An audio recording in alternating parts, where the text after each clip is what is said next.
وسلم وبارك عليه وعلى آله. الهجرة درلتها لينا أمل الإسلام لنا دينا. الهجرة درلتها لينا أمل الإسلام لنا دينا. فسلام الله على الهادي والكون يردد آمينا. فسلام الله على الهادي والكون يردد آمينا. الحجرة درلتها لينا أمل الإسلام لنا دينا. الحجرة درلتها لينا أمل الإسلام لنا دينا. فسلام الله على الهادي والكون يردد آمينا. فسلام الله على الهادي والكون يردد آمينا. رحل الصديق علينا في صحبة خير الأبرار. رحل الصديق علينا في صحبة خير الأبرار. صلوات الله تباركه ملأ الدنيا بالأنوار. صلوات الله تباركه ملأ الدنيا بالأنوار. الهجرة درلتها لينا أمل الإسلام لنا دينا. الهجرة درلتها لينا أمل الإسلام لنا دينا. فسلام الله على الهادي والكون يردد آمينا. فسلام الله على الهادي والكون يردد آمينا. الله تكفل يحمي وعلي أسمى يهدي. الله تكفل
وبارك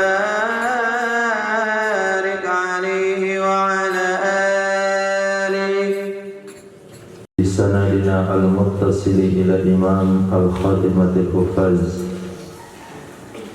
الإمام جلال الدين السيوطي رحمه الله تعالى وقدس الله سره وأدام النفع بعلومه وبركاته ونفحاته ومداته وكراماته في الدارين آمين.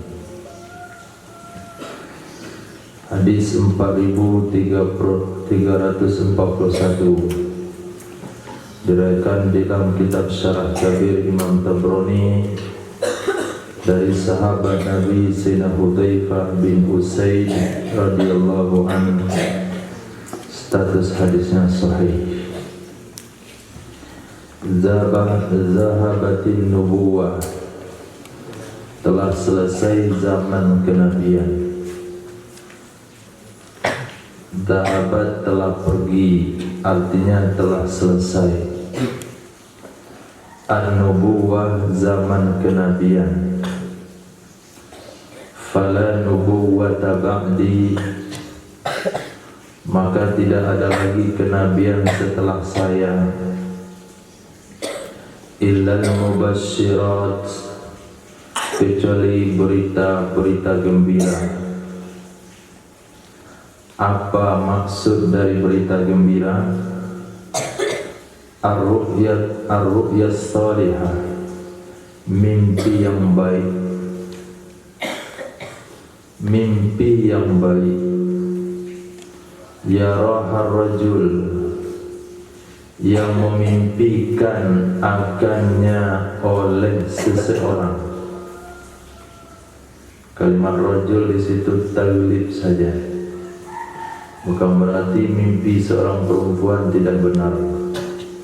Mimpi perempuan juga masuk, tapi disebut rajul, maka maknanya adalah seseorang. Auturolahu, atau dimimpikan baginya seseorang. Dia yang bermimpi atau dia yang dilihat di dalam mimpi oleh orang lain. Apabila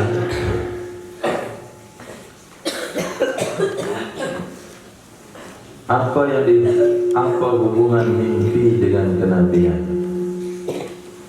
Kenapa Rasul katakan telah berakhir zaman kenabian, yang tinggal hanya mimpi-mimpi? Di sini bisa kita pahami, menurut kaidah ilmu nahwu itu termasuk bagian istisna muttasil.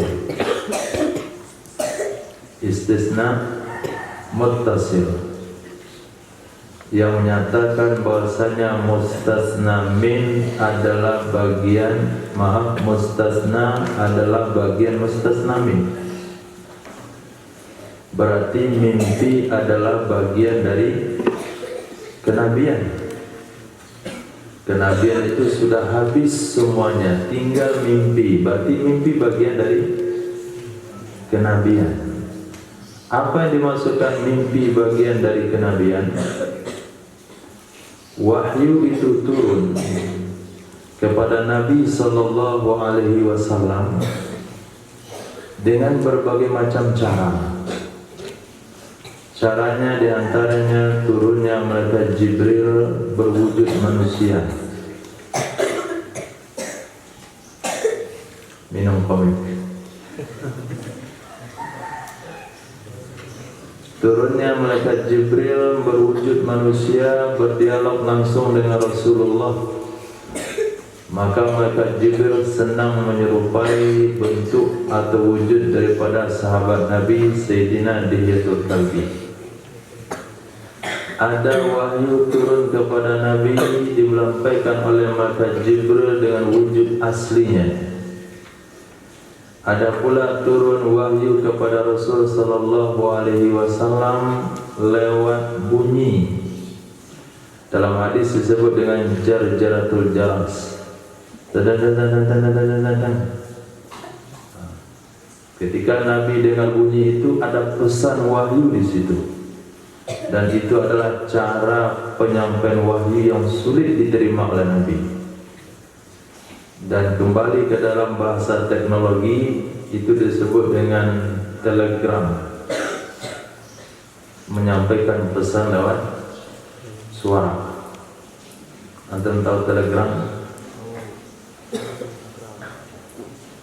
Tekan bunyi, maka keluar tulisan di sana. Bunyi di sini, keluar tulisan di sana, tempat menjauh. Itu zaman kami dulu. Kemudian kembali kepada telepon, pakai telepon. Antum hidup di zaman telepon. Pernah nelpon di wartel? Pernah? Tidak. Wartel aja antum nggak pernah lihat tuh. Wartel sering. Antum tinggal di zaman handphone. Nggak kenal dengan telegram. Nah, sebelum telegram itu adalah zaman surat. Antum minggu ini dah buat surat ke orang tua? Assalamualaikum warahmatullahi wabarakatuh. Padang tanggal 6 Januari 2022. Macam-macam mukadimahnya dari Ananda kepada Papinda, Papanda, Ayahanda, Maminda. Kita antum hidup di zaman itu. Bahkan di zaman SMS pun enggak lagi. Nah, dan di antara cara Nabi menerima wahyu juga dengan mimpi. Ra'aitu fil manam anni adkhulul jannah. Fara'aitu qasran. Fawaditu an adkhulaha. Maaf. Fara'aitu qasran. Faqultu liman hadzal qasr. Faqila lishabun min Quraisy. Fazanantu annihu. Faqultu liman hadza? Li Umar bin Khattab radhiyallahu anhu. Fadzakartu wiratal Umar. Ini uridu an adkhulaha. Fadzakartu wiratal Umar falam adkhuluha. Itu salah satu yang dirasakan oleh Nabi dalam mimpi. Beliau masuk surga, beliau pergi berkunjung ke neraka, beliau melihat ada satu telaga, ada satu sungai, di tepi sungai ada seseorang, di dalam sungai ada juga seseorang. Sungai itu adalah sungai darah. Setiap seseorang yang di tengah sungai keluar ke tepi sungai, orang di tepi sungai melempar ke mulutnya batu, akhirnya dibalik lagi. Setiap dia mau keluar dilempar lagi dengan batu oleh orang di pinggir sungai. Faqultu man hadza ya Jibril? Qala Jibril alaihi salam hadza akilur riba. Ini orang memakan riba. Begitu Nabi mendapatkan pesan dari Allah lewat mimpi. Nah, dari seluruhnya itu turunnya malaikat Jibril berwujud asli, berwujud penjelmaan lewat bunyi lonceng. Itu semuanya gak ada lagi pesan dari Allah kepada hamba. Yang ada adalah mimpi-mimpi yang baik. Itu adalah pesan Allah kepada hamba yang masih ada sampai akhir zaman. Nah, kalau demikian adanya, berarti mimpi itu sebahagian perkara yang diperhitungkan, walaupun tidak masuk menjadi standar hukum, tapi perkara yang diperhitungkan. Wajarlah para ulama meriwayatkan dalam cerita Maulidur Rasul ketika bermimpi dengan Abu Lahab yang diringankan azab pada setiap hari Senin dikarenakan memuliakan kelahiran hari Nabi. Kalaulah pesan itu disebut oleh ulama, pesan itu disampaikan oleh para ulama, Lalu mereka membantah itu tidak bisa jadi dalil, itu hanya sekadar mimpi. Ente nggak baca hadis berarti. Betul-betul ente nggak baca hadis. Kenapa nggak baca hadis? Lihat hadisnya. Nabi katakan sudah habis semuanya bentuk pesan Allah kepada hamba lewat wahyu dan sebagainya. Yang tersisa hanya mubasyirat, pesan Allah kepada umat, kepada hambanya lewat mimpi. Berarti mimpi di dalam Islam adalah bagian yang bisa diperhitungkan walaupun tidak menjadi dasar hukum dalam menetapkan halal haram. Saya dipahami? Pantasan kita baca dalam cerita salafun saleh, saya mendapatkan ijazah zikir langsung dari Syekh Abdul Qadir Al-Jilani tadi malam di dalam mimpi saya. Nah, maka kita akan memberikan perhatian kepada mimpi, juga mempertimbangkan sebuah mimpi. Kenapa? Karena itu adalah pesan Allah kepada hamba lewat mimpi. Itu pasti hadisnya sahih, bukan hadis dhaif. Titik. Zahabatil Uzza fala Uzza ba'dal yawm. Telah lenyap berhala Uzza. Tidak ada lagi berhala Uzza setelah hari ini. Uzza salah satu dari patung yang terbesar bangsa Quraisy, dihancurkan oleh Rasul sallallahu alaihi wasallam ketika Fathul Makkah. Nabi tidak menghancurkan pakai kapak, pakai linggis.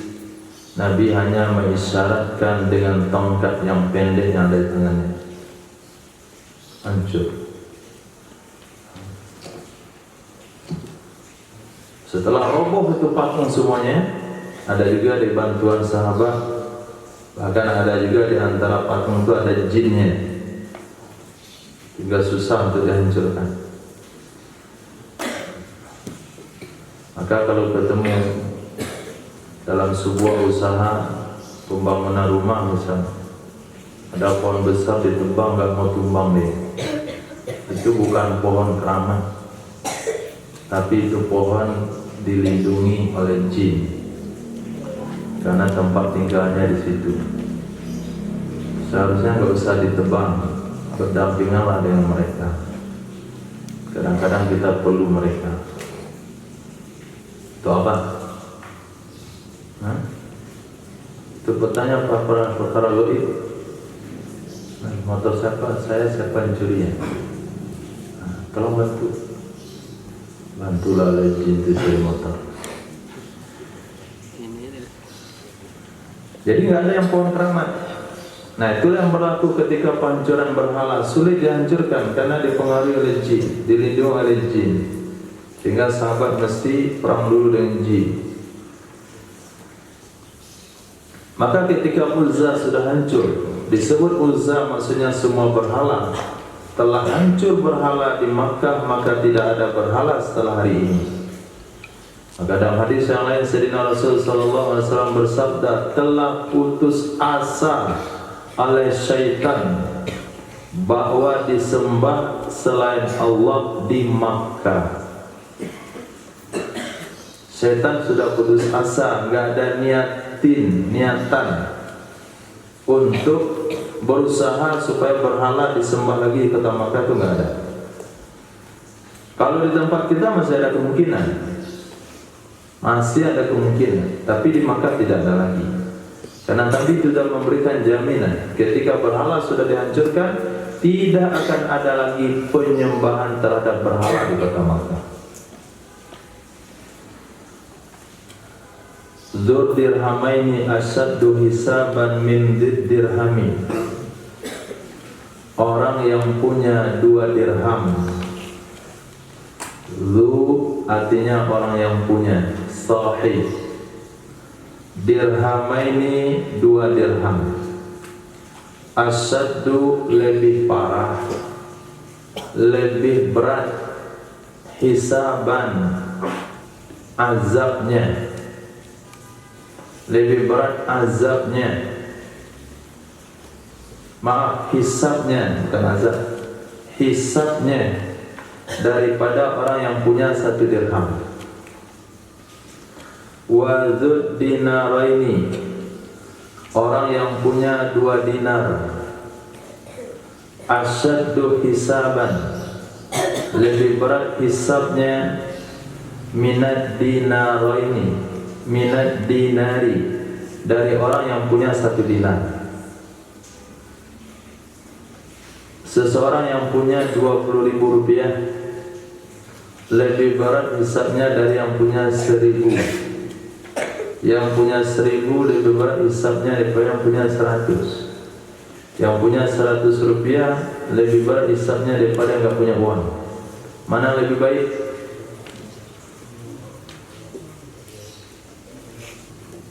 Mana lebih baik? Enggak punya uang. Itu mau yang mana? Nah, itu dia. Memang itulah nafsu. Dia sudah tahu yang baik itu yang enggak punya uang, tapi dia tak mau yang punya uang. Yang punya 100 juta lebih berat hisabnya dari yang punya 50 juta. Mana lebih baik? 50 juta. Antum mau yang mana, 50 juta atau 100? Kan bingung gitu. Milih yang enggak baik itu kenapa itu? Datang. Yang punya uang 50 juta berat hisabnya daripada yang punya 10 juta rupiah. Mana lebih baik? Yang 10. Antum kalau kasih pilihan 50 juta pada 10, pilih mana? Hah? Pilih yang mana? Yang 50? Biasanya orang milih yang lebih baik. Kenapa antum pilih yang kurang baik?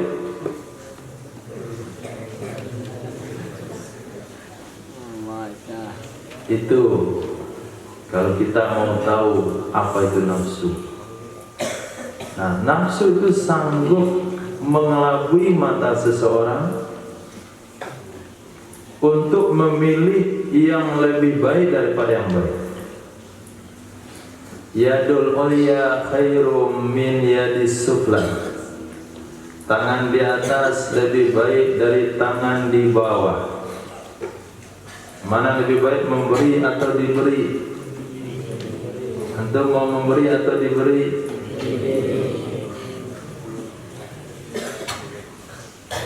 Yang lebih baik memberi daripada menerima. Antum mau yang mana? Mau menerima? Insyaallah. Tahu berapa besar itu nafsu yang perlu diperangi? Diperangi sampai mengatakan saya lebih mau memberi pada menerima. Nah, buktinya setelah dapat nasi goreng enggak dia makan, dia bawa pulang kasih ke kawan. Itu buktinya. Dia enggak mau. Daripada bawa pulang dia minta kawan, mendingan kita makan di sini.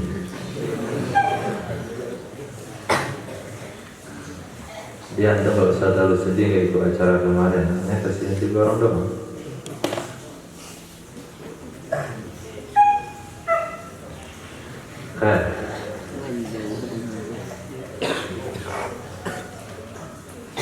Nah, itu yang namanya nafsu.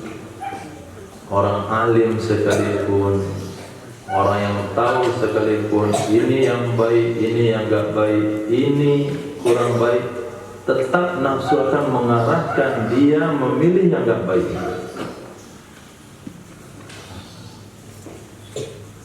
Pantas Nabi katakan, raja'na min jihatil akbar ila jihatil, raja'na min jihatil asghar ila jihadil akbar.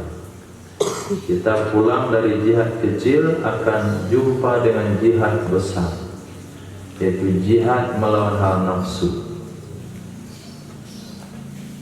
Siapa yang bilang pengen 50 juta pada 1 juta itu?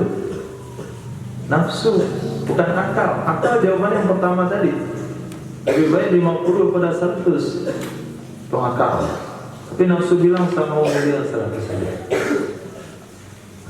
Itu nafsu. Berarti akal masih bisa dikalahkan oleh nafsu. Berarti makamnya tadi makam siapa? Hayawan. Masih makam hayawan. Kalau hayawannya hanya sekedar mementingkan makan, itu makamnya bahimah, hewan ternak. Gak ada kambing yang isar kepada kawannya. Wa yu'thiruna ala anfusihim wa la kana bihim khasasah. Jadi kata kambing makanlah, ya saya gak makan. Gak ada itu kambing. Itu masih alhamdulillah, nafsunya masih masuk nafsu bahimah. Lebih parah dan nafsu sabu'in. Dia bukan hanya memakan hak dia atau memakan hak orang lain, tapi dia akan memakan orang lain. Kalau nggak ada rumput, dia makan kambing yang lain. Itu nafsu sabu' namanya. Khair. Itulah tugas kita. Maka tidak heran kita lihat ada pengamalan yang tidak sesuai dengan ilmu pengetahuan. Bukan tidak tahu, tapi nafsu telah mengalahkan dirinya. Hadis berikutnya Nabi sallallahu alaihi wasallam bersabda, "The Sultan, orang yang punya kekuasaan,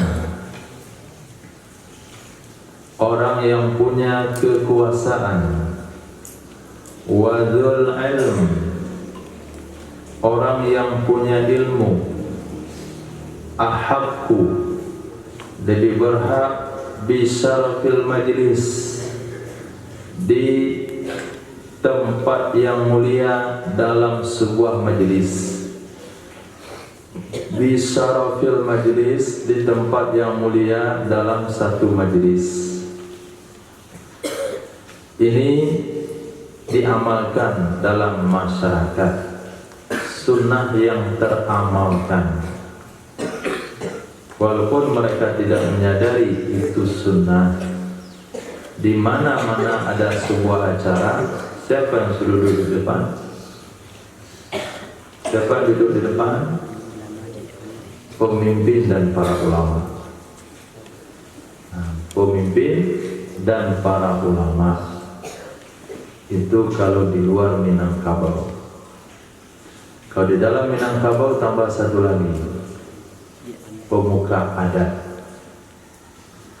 Pemimpin, pemuka adat, dan para ulama. Ulama dengan MUI-nya, pemuka adat dengan kerapatan adat nagarinya, pemimpin dengan instansinya. Mereka duduk dalam satu tempat bergandengan tangan. Tungku tiga sajarangan, tali tiga sapilin. Itu pepatah Minangnya kalau orang Minang.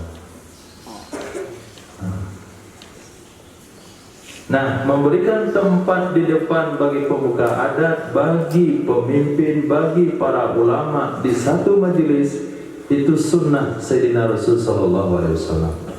Dengan hadis beliau, "Dus Sultan wa dzul ilm", yang punya kekuasaan dan punya ilmu lebih berhak dengan syarafil majlis. Tempat yang mulia di sebuah majlis. Dzul wajhaini fid dunya ya'ti yaumal qiyamati wa lahu wajhani min nar. Dzul wajhaini, orang yang punya dua muka. Lu yang punya wajahaini, dua muka. Fid dunia, di dunia. Yati, dia akan datang yaumal kiamati, pada hari kiamat. Walahu, padahal baginya wajhani, dua muka dari neraka. Apa maksud daripada dua muka? Apa maksud dua muka? Pengkhianat. Pengkhianat. Bertemu sama Belanda, dia jadi Belanda. Bertemu sama penduduk tempatan, jadi rakyat, dia jadi rakyat Indonesia juga. Itu disebut dengan Zul Sultan. Dan itu adalah sifat daripada orang munafik. Sifat daripada orang munafik. Apa punya ayatnya?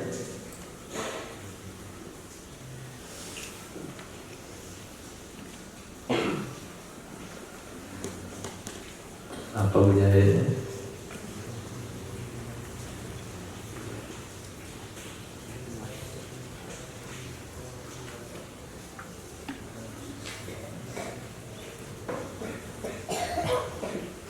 Apa?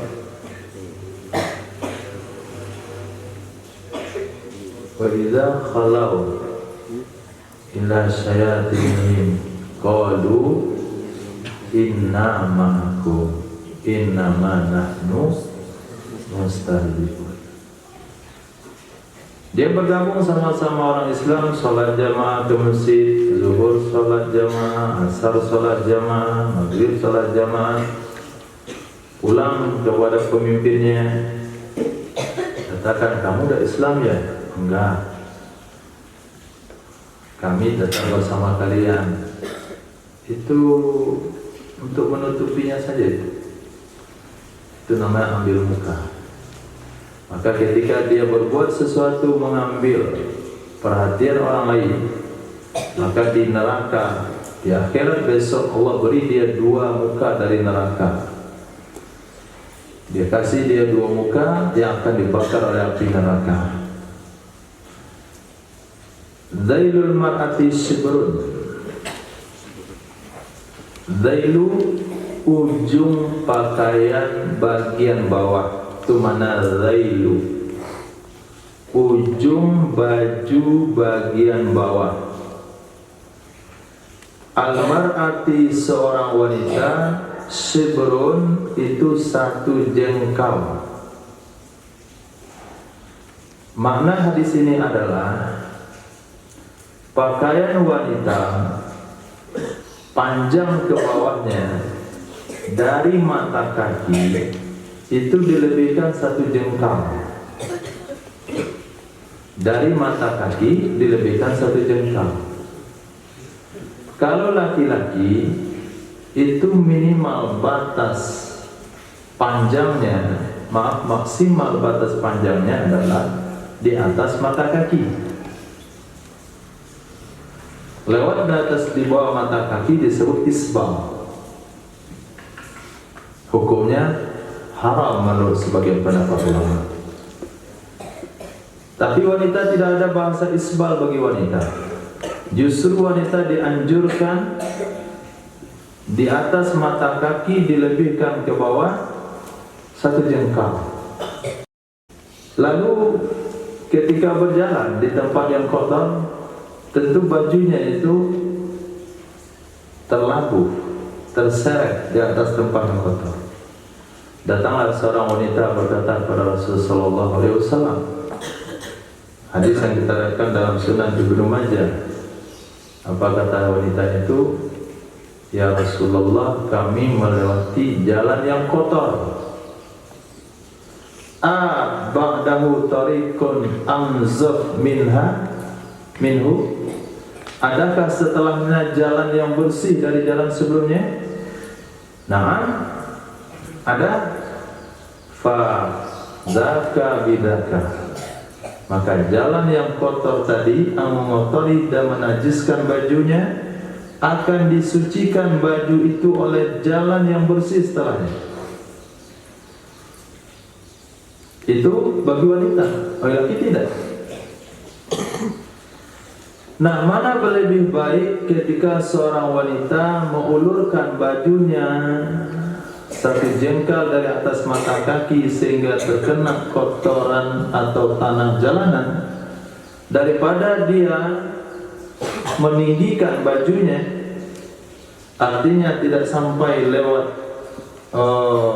tumit, tetapi dia tambah dengan kaos kaki.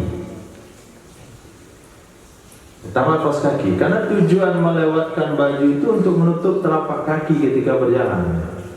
Kalau sudah lebih satu jengkal ke bawah, ketika dia mengangkat kakinya mau berjalan, orang di belakang tidak akan terlihat itu telapak kaki. Itu hikmahnya. Tapi kalau sekiranya pas bajunya itu pas di mata kaki atau di bawah mata kaki atau pas di tumit, kalau dia berjalan mengangkat kaki, maka otomatis telapak kakinya terlihat. Tapi kalau lebih satu jengkal, dia angkat kakinya dalam berjalan, orang di belakang tidak lihat telapak kakinya. Nah, kalau kita lihat kepada ihtiyat, berhati-hati, kita lihat kepada keadaan wilayah kita, tanahnya kadang-kadang, hewannya kadang-kadang, apalagi di daerah BA, plat nomornya banyak anjing, maka kita sarankan lebih baik jangan dilebihkanlah soal baju, tapi diganti, diatasi dengan pakai kaos kaki. Itu lebih bersih. Nah, berarti syariat lebih mementingkan menutupi telapak kaki daripada menutupi muka. Nah, itu yang perlu dipahami juga. Wajib hukumnya menutupi telapak kaki, la khilafa bainal ulama. Enggak ada khilaf di kalangan ulama yang mengatakan telapak kaki wanita boleh terbuka. Tapi ada khilafiyah soal muka. Nah, yang terjadi di tengah masyarakat kita adalah dia bercadar tapi nggak pakai kaos kaki. Yang sunnah, yang khilafiyah dilakukan, yang fardu muttafaq, kewajiban yang disepakati ulama ditinggalkan. Itu ada tanda tanya besar. Kenapa yang ada khilafiyahnya antunna kerjakan, lalu yang sepakat ulama wajib ditutup nggak dikerjakan? Nah, piye?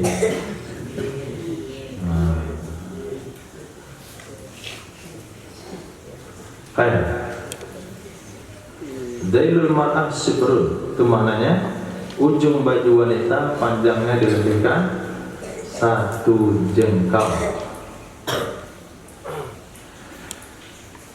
Zailuki dhira, sabda Rasul sallallahu alaihi wasallam kepada Sayyidah Fatimah atau kepada Sayyidatina Ummu Salamah, zailuki, ujung bajumu wahai Fatimah, ujung bajumu wahai Ummi Salamah, itu dilebihkan satu hasta. Jadi untuk istri Nabi, untuk keluarga Nabi lebih ketat lagi. Satu hasta dilebihkan. Dan umat akhir zaman ternyata lebih ketat lagi. 3 meter lebihnya. Pernah terlihat bajunya lebih 3 meter?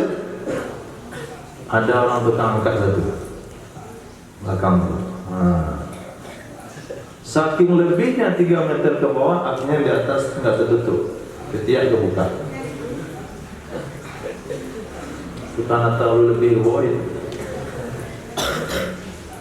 2 orang pula itu bawa ujung bajunya, jalan aja, Masya Allah, mengalahkan keluarga Rasul.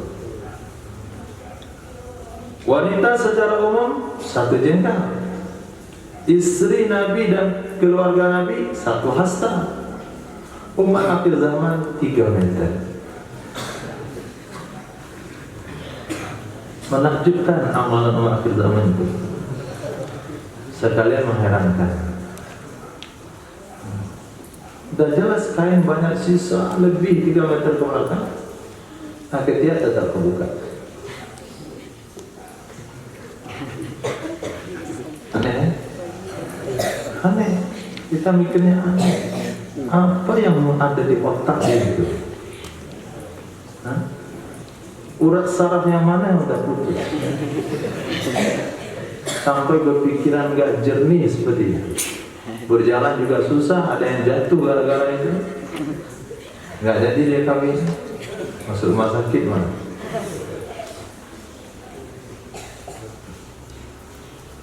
Nah, itu manusia kalau tidak ada bimbingan agama, gila.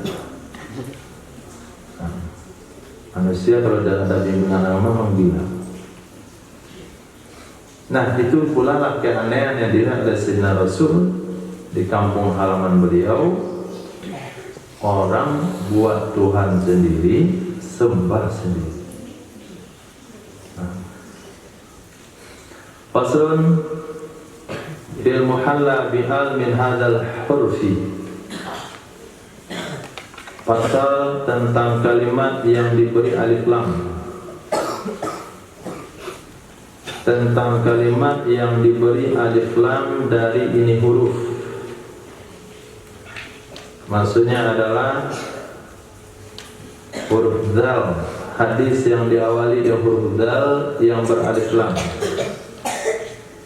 Nabi SAW bersabda, "Az-zubabu,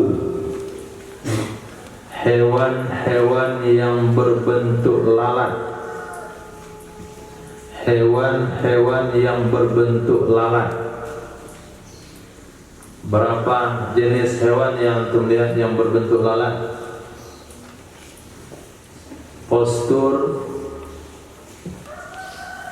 Postur tubuhnya, bukan ukurannya. Bentuk postur tubuhnya itu seperti lalat. Apa saja?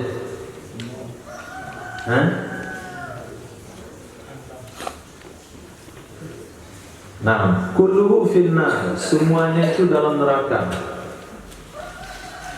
Semuanya dalam neraka. Illa nahar, kecuali lebah. Kecuali lebah. Lebah sama lalat itu kan mirip. Karawai. Apa lagi? Panyongnya. Nggak tahu jenisnya apa. Awan itu lebah, ya kan? Awan yang satu lagi. Nah, semuanya itu kalau kita lihat postur tubuhnya itu mirip. Punya kaki 2 di depan, kemudian punya kaki 4 di belakang, atau 3, 4 atau 6,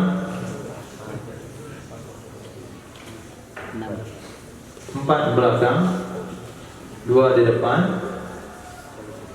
kemudian punya sayap 2 kiri dan kanan.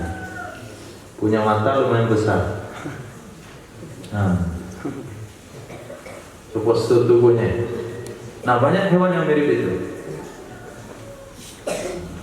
Nah, dari semuanya itu tuh di neraka tempatnya, kecuali lebah, karena dia memberikan manfaat kepada manusia, maka dihargai pengorbanannya sehingga dia dimasukkan dalam surga.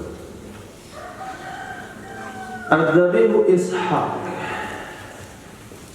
Az-zabihu Ishaq.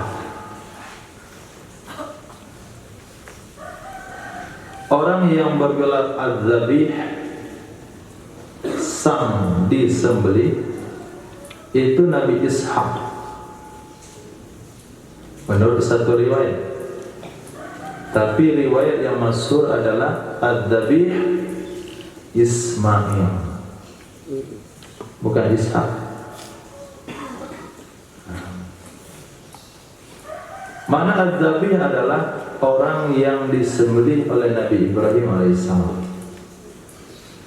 Siapa dalam sejarah yang ketika diperintahkan oleh Allah kepada Nabi Ibrahim untuk menyembelih anaknya, maka az-zabih di situ menurut kaidah nahu, apabila satu kalimat berwazan fa'il, zabih, qatil, maka maknanya dua. Mana pertama adalah zabih, yang menyembelih. Mana kedua adalah mazbuh, yang disembelih. Maka zabih di sini maknanya mazbuh. Orang yang disembelih Nabi Ibrahim itu walaupun tidak jadi, tapi perintah sembelih kepada Nabi Ibrahim, Nabi Ibrahim lakukan kepada anaknya Nabi Ishaq. Itu riwayatnya dhaif. Tapi riwayat yang sahih, Nabi Ibrahim diperintahkan menyembelih Nabi Ismail alaihissalam. Maka Nabi Ismail gelarnya adalah Zabihullah, orang yang diperintahkan disembelih oleh Allah. Dengar baik-baik, Zabihullah Nabi Ismail. Itu untuk pertanyaan cerdas cermat kapan-kapan. Kalau nggak dapat itu salah antum. Yang bergelar kalimullah Nabi Isa, Nabi Musa. Yang bergelar Ruhullah, saya kedengaran. Yang bergelar Khalilullah, yang bergelar Zabihullah, Habibullah,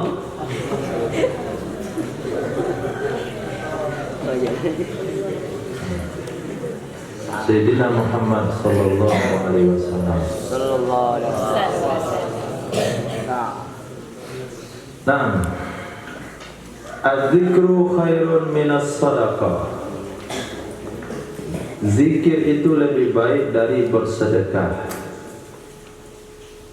Az-zikru, berzikir, lebih baik dari sedekah. Az-zikru nikmatum minallah. Zikir itu adalah nikmat dari Allah. Nikmatum minallah, nikmat dari Allah. Fa'addu syukraha, tunaikan oleh kalian mensyukurinya nikmat. Tunaikan oleh kalian mensyukurinya nikmat zikir.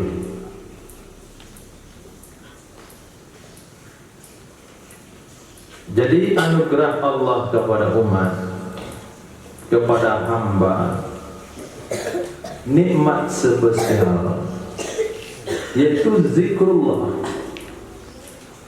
Keinginan yang kuat untuk selalu menjaga zikir. Itu nikmat dari Allah. Maka untuk seseorang menggerakkan lidahnya untuk berzikir kepada Allah bukan kekuatan dari dia,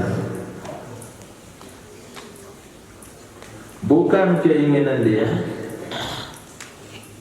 bukan kemampuan keilmuan yang dia punya, tapi betul-betul itu nikmat yang Allah berikan, yang Allah peruntukkan, sengaja dia dipilih untuk orang menjadi orang berzikir.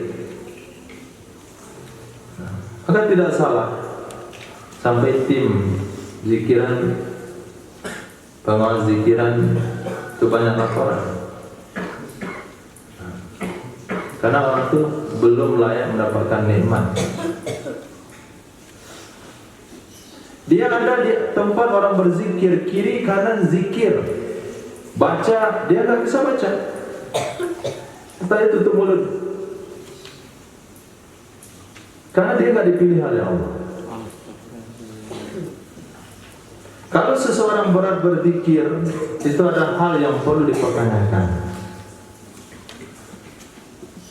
Kalau kita merujuk kepada ayat wallahu khalaqakum wa ma ta'malun, Allah yang menciptakan kalian dan apa yang kalian lakukan. Bukan dia yang tidak mau berzikir, tapi dia tidak diizinkan oleh Allah untuk menyebut nama Allah yang suci, nama Allah yang maha agung, maha tinggi, maha bersih, dan tidur. Sementara mulut dia nggak bersih. Mana Allah rela melihat namanya keluar daripada mulut yang kotor? Nggak rela. Itu maka sebabnya Nobel itu diambil.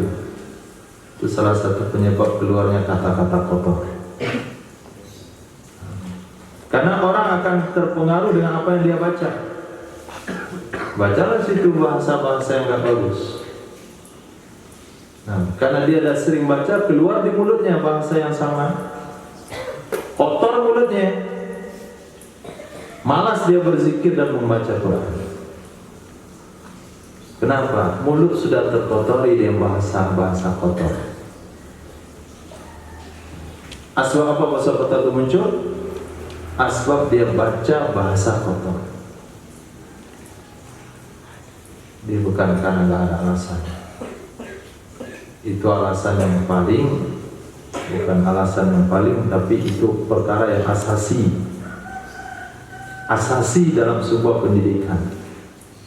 Karena apabila bacaan yang mengeluarkan bahasa-bahasa kotor, maka secara tidak langsung dia akan terpraktekkan. Ketika dia praktekkan, keluar di mulut dia bahasa yang kotor, maka pada saat itu Allah tidak ingin lagi mendengar Quran dan zikir dari mulut tersebut. Akhirnya apa yang terjadi? Kerusakan dalam berzikir dan dalam membaca Quran. Gagallah sebuah pendidikan karena faktor dari bacaan. Nah, kotornya sebuah bacaan yang bisa antum pahami saat ini adalah di segi bahasa. Di segi bahasa, sebetulnya kotornya bacaan bukan hanya di segi bahasa, ada juga di segi materi yang disampaikan.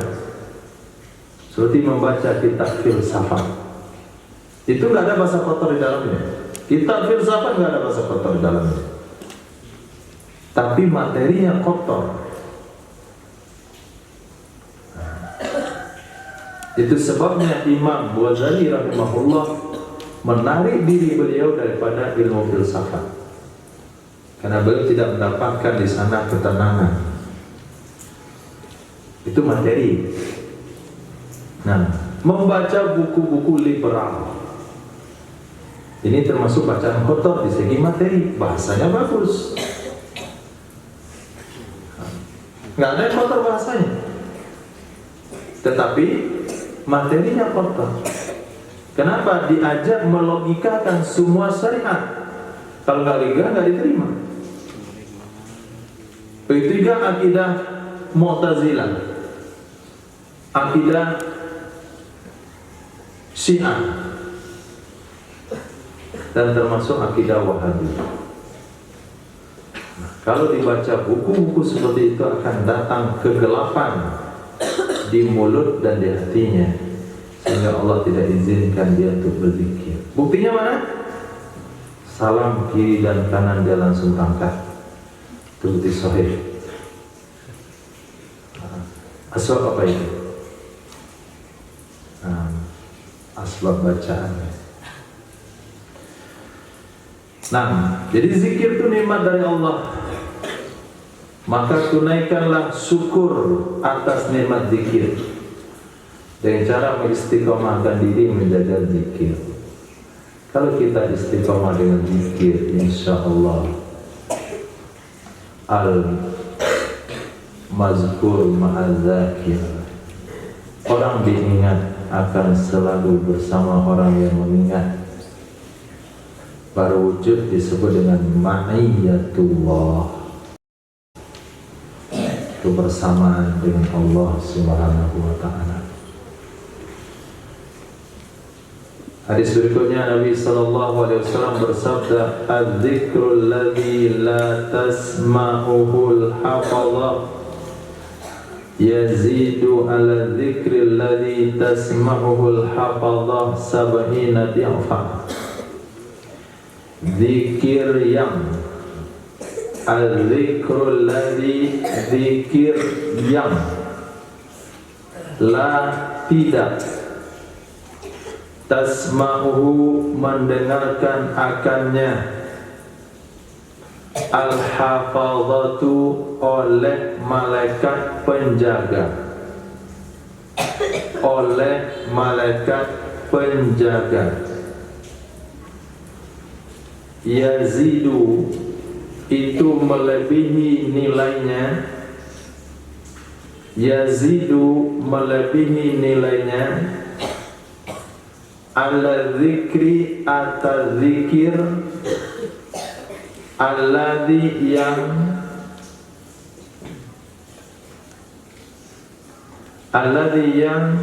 tasma'uhu mendengarkan akannya oleh malaikat hafallah. Berapa kali lebih baik? Sab'ina di'fa, 70 kali ganda. 70 kali ganda. Di belakang Zikirullah, sebelah kanan siapa? Kiri. Coba lihat dua orang tuh dari tulis kita.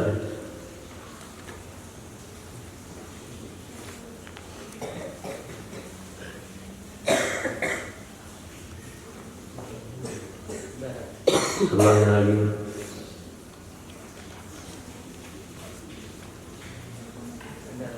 Ada. Saya nggak lihat tangannya. Biasa orang desa gini dikit. Tidak gini dia.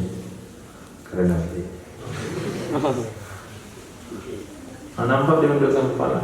Tak kena pendek.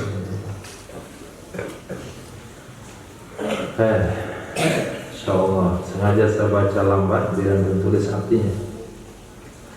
Apa maksud zikir yang tidak didengar oleh malaikat hafazah? Zikir qalbi. Zikirnya qalbi. Bukan zikirnya qalbi, tapi zikir qalbi. Berapa orang malaikat hafazah 24 jam yang bertugas kepada satu orang muslim? Berapa orang? 4 orang. 2 petugas siang, 2 petugas malam.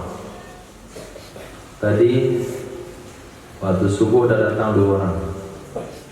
Yang piket tadi malam dah naik ke langit. Nah, turun malaikat pagi bertugas. Nih, surah kanan saya.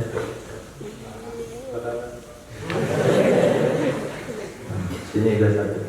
Alhamdulillah. 3. Tuh lihat. Wali mana? Hanya wali yang bisa lihat.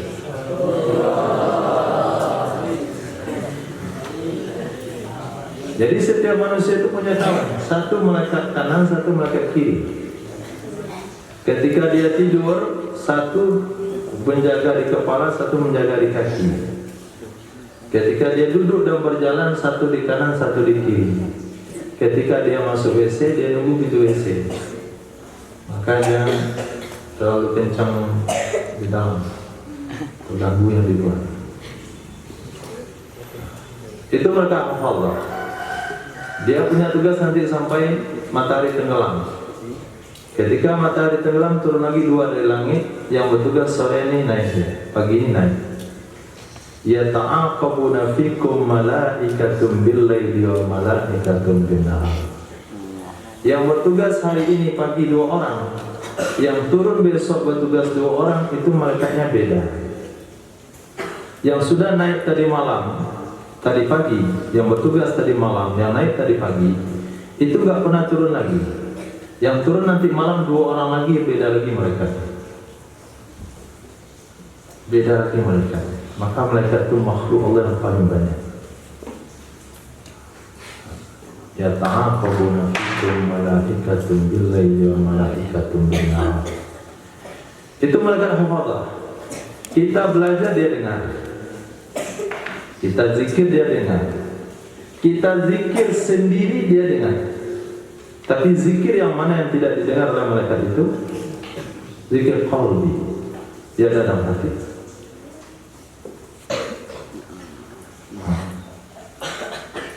Tempelkan lidah di langit-langit atas. Kemudian zikirkan Allah.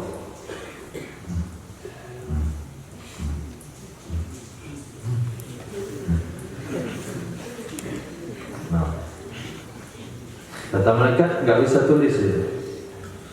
Apa dia baca? Maka dia nggak tulis. Malaikat kanan tidak tulis karena tidak menganggap sebuah kebaikan. Malaikat kiri juga enggak tulis karena tidak dianggap sebuah dosa. Tapi Allah tahu itu zikir. Maka itu nilainya lebih baik pada 70 zikir. Tapi bukan diamalkan pada salat. Enggak boleh diamalkan di sini. Itu diamalkan di tiga sendiri. Nah, zikir itulah yang digunakan ketika lidah sudah keluh,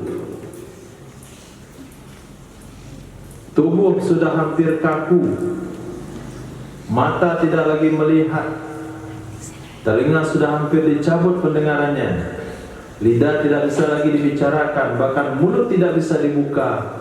Pada saat itu orang yang sudah terlatih dengan zikir qalbunya, dia akan menghadap Allah dengan zikir qalbu itu. Tenang dia.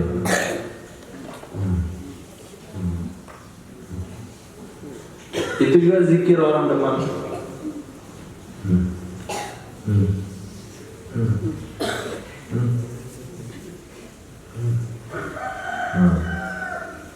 Allah, Allah, Allah, Allah. Ya, bisa? Nah, waktu berenang bisa. Dia berenang, tapi hatinya Allah, Allah, Allah. Nah, itu perlu latihan. Menurut Naqsabandi harus suluk 40 hari di bawah bimbingan seorang mursyid tarikat. 40 hari. Tambah 40 hari lagi. Tambah 40 hari lagi. Sampai mursyid tarikatnya melihat rohaninya sudah layak menjadi pemimpin tarikat, baru dilantik dia menjadi Khalifah Naqsabandi.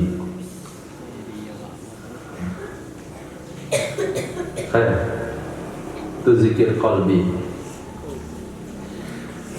Adzambu su'mun. Dosa itu penyebab sial. Adzambu dosa, su'mun penyebab sial, ala di atas, ghairi selain. Sial dengan dosa itu, pelakunya sudah jelas sial. Ini yang tidak melakukan dosa itu pun sial gara-gara dosa itu. Di mana letaknya dosa yang dilakukan oleh orang lain membuat kesialan kepada orang yang tidak melakukan dosa? In ayyarahu, jika dia permalukan akannya orang yang melakukan dosa, tulis. Insyaallah. Jika ia mempermalukan akannya orang yang melakukan dosa, ubtuliyabih, niscaya dia akan diuji dengannya dosa yang sama. Ubtuliyabih, niscaya dia akan diuji dengan dosa yang sama. Wa inil tabahu, dan jika ia meribah, akannya pelaku dosa, athima, niscaya orang itu berdosa. Wa in radiya bihi, jika dia rela dengannya dosa. Wa in radiya, jika dia rela dengannya dosa, syarakahu, berarti dia telah bekerja sama dengannya pelaku dosa. Serba salah. Kita lihat seseorang berbuat dosa, lalu kita jelek-jelekan dia dengan dosa itu. Satu saat Allah akan coba kita dengan dosa yang sama. Maka jangan pernah melihat orang berbuat dosa lalu kita permalukan dia. Ada misalnya seseorang tertangkap melakukan dosa di sebuah kampung, lalu diarak di panjang kampung, dibotain kepalanya, tulis di kardus, pencuri lotek. Antum yang coba ikut. Ada depan rumah lewat, jangan keluar lihat. Kalau sempat terbesit mempermalukan dia, tahun depan yang melihat itu yang dicuri lotek.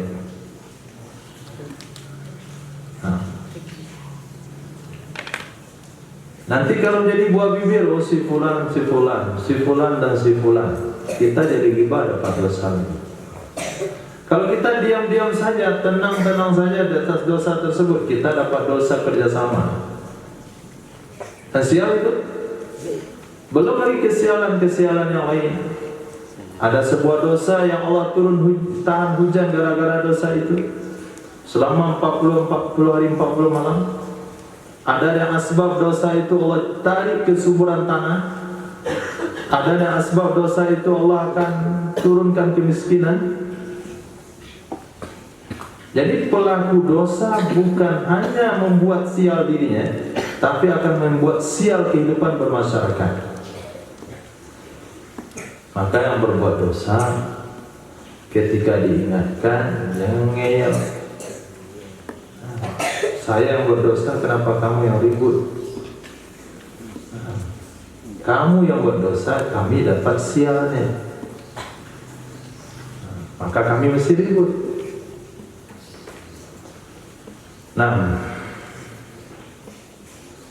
Az-zahabu bil wariki riban ilaha waha. Ini bab muamalah.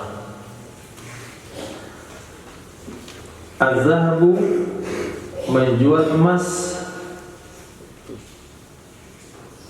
bil wariki dengan perak,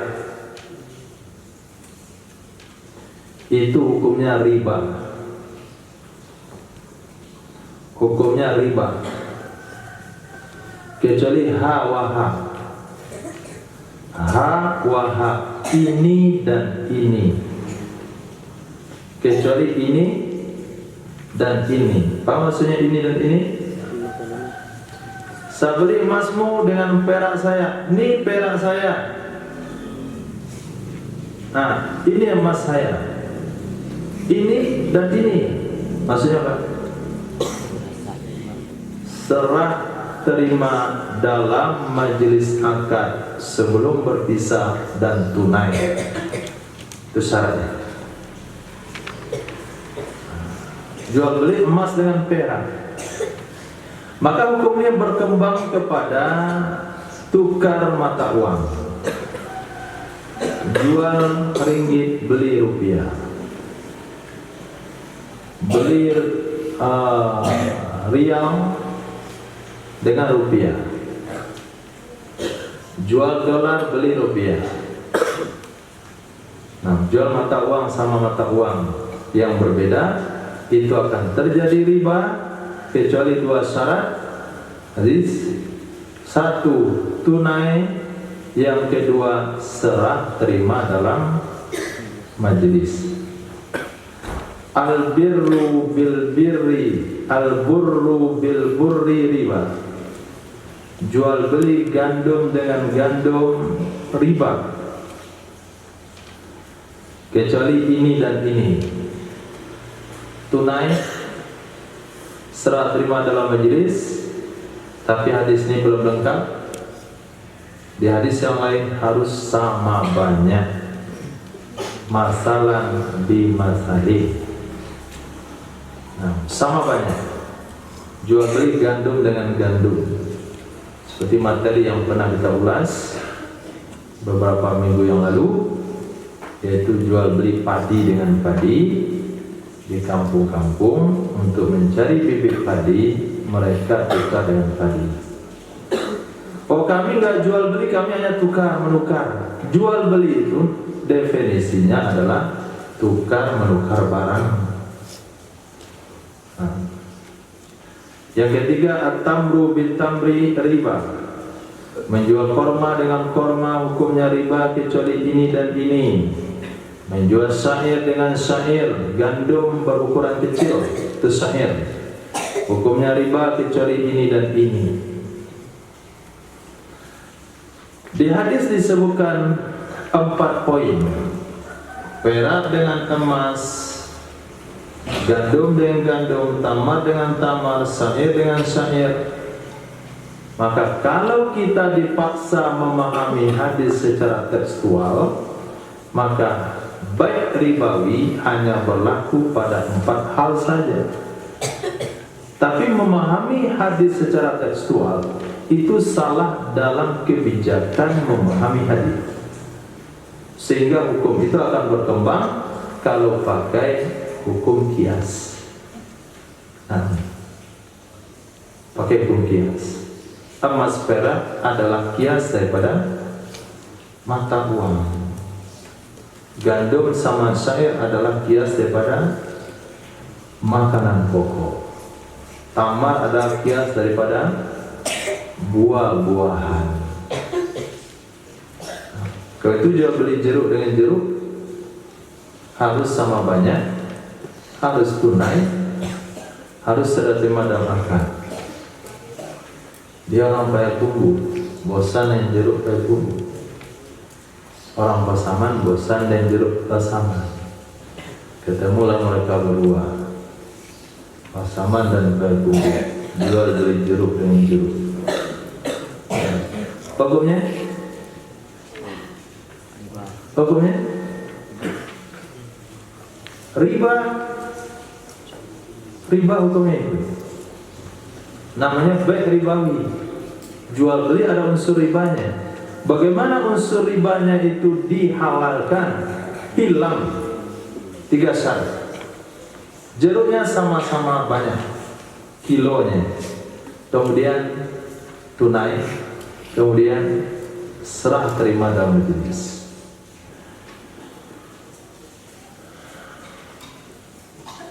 Cukup, insyaallah.